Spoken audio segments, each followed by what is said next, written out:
आज होता सोमवार आणि आज पण आपल्याला नेहमीप्रमाणे महादेवांचं दर्शन जे आहे ते इव्हेंटच्या ठिकाणीच मिळालेलं आहे.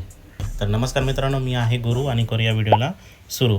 तर मग आजची ऑर्डर जी आहे ती होती कल्याणमध्ये हाऊस पार्टी होती, नेमिंग सेरेमनीची ऑर्डर.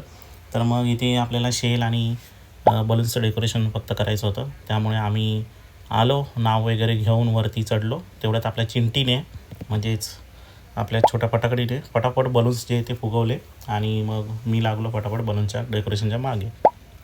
डेकोरेशन वगैरे कंप्लीट करता करता मस्त चाय आला. मग चायची चुस्की घेत बाकीचं जे टेपो राहिला होता चटरपटर ते काम जे आहे ते आम्ही कंप्लीट केलं. बाकी ही व्हिडिओ जर का तुम्हाला पूर्ण बघायची असेल तर ती गुरु आणि इव्हेंट्स चॅनलवरती उद्या किंवा परवा अपलोड होऊन जाईल. तर मग तिथे तुम्ही बघू शकता. आणि मग काम झालं कंप्लीट आणि मग आम्ही पॅकअप करून निघालो खाली. लिफ्टमधून आलो खाली आणि खाली आल्यानंतर भावी लगेचच बोलली, अरे ही किती सुंदर मंदिर आहे, बघून घे. आणि आज सोमवार पण होता, उपवास होता. मग आम्ही लगेच गेलो आतमध्ये, मस्त दर्शन झालं आणि मग आम्ही निघालो आपापल्या घरी. चला तर मग भेटूया उद्याच्या व्लॉगमध्ये.